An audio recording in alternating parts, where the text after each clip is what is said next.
Hello and welcome. Today, we're diving deep into a really critical strategic document, China's 2040 Auto Blueprint.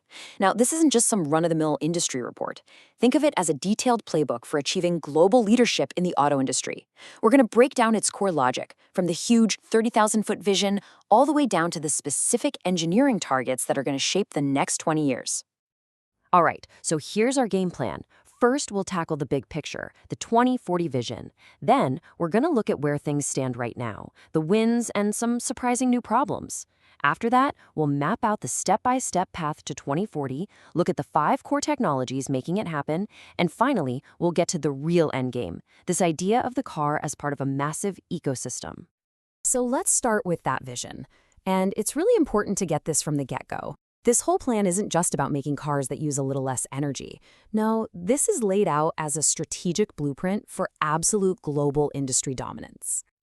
And this quote from the report, man, it really sets the stage perfectly. It's basically saying that we're way past the point of small incremental improvements.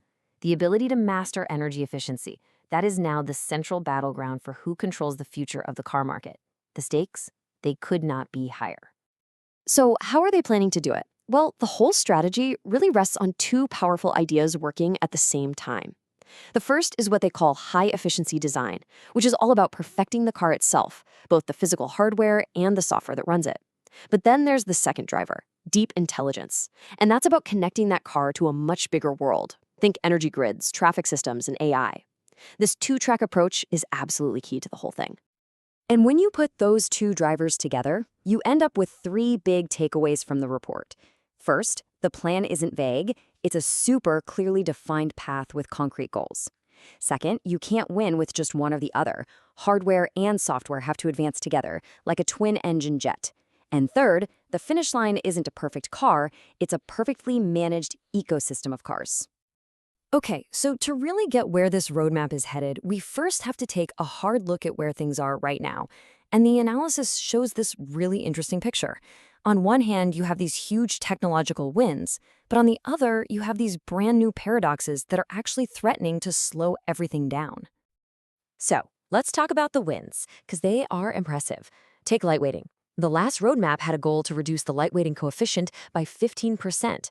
Well, they didn't just hit that target, they absolutely blew past it, achieving a nearly 29% reduction. That's almost double the goal. And it's not just making things lighter.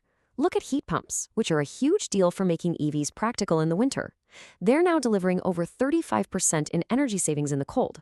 Again, the original target was 25%, so they just smashed right through it. Okay, so with all these amazing tech wins, you'd think the overall energy use of cars would be dropping like a rock, right? Well, here's the twist. The data shows that progress has kind of hit a wall, and in some cases, consumption is actually starting to creep back up. And you can see the problem right here in this chart. The average energy use for pure EVs hit its lowest point back in 2021, and since then, it's actually ticked up. Now, why is that? It's not because the tech got worse. It's because we, the consumers, are buying bigger, heavier, and less efficient cars. And that trend is slamming right into 2 new, really interesting problems. First is the intelligence paradox. All the powerful computers for those fancy cockpits and self-driving features, they add 5 to 10% to energy use. Then there's the performance paradox. You want cool features like a tank turn? Well, the systems that do that are about 10% less efficient. So you get this crazy tension where the very tech that makes cars so desirable is also making them hungrier for energy. So here's the billion-dollar question.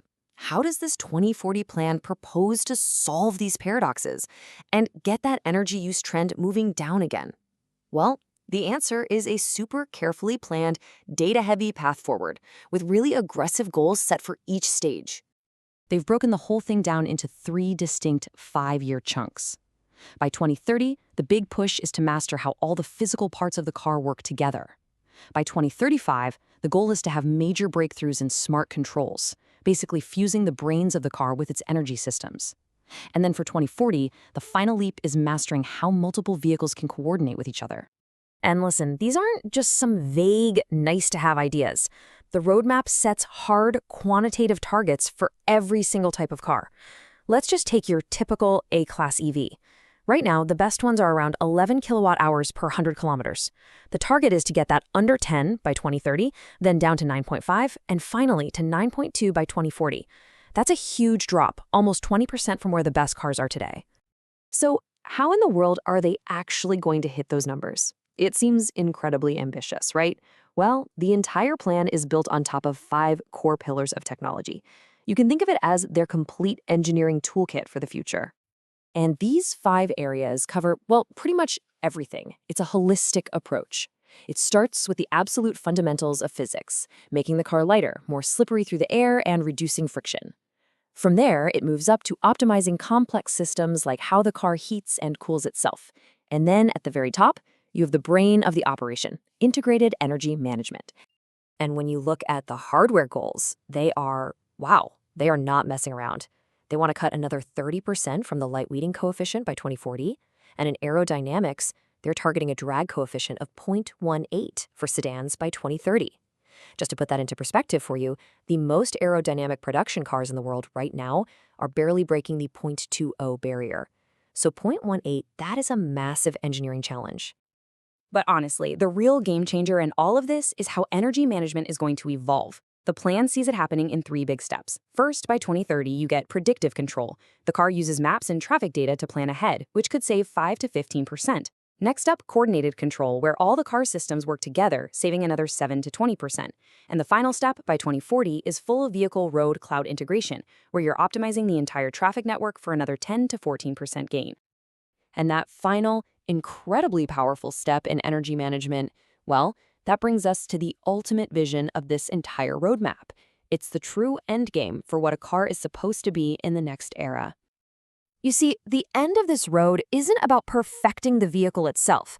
The goal is to evolve from optimizing one single car, all by itself, to managing an entire intelligent ecosystem where every single car works together as a team to be as efficient as possible. This whole idea, vehicle road cloud integration, is really the top of the mountain for this strategy. It's a future where cars, roads, and a central brain in the cloud are all talking to each other constantly. And the strategic takeaway from that is profound. The competition is going to shift. It's no longer about building a better car. It's about designing and running a smarter, more efficient network. So I'll leave you with a final, pretty provocative thought. This roadmap suggests that the very definition of a vehicle is changing right under our feet. Is it a standalone product that you own? Or is it slowly becoming just another connected node in a giant, optimized network that you use? That's the question that's going to define the next 20 years of this entire industry.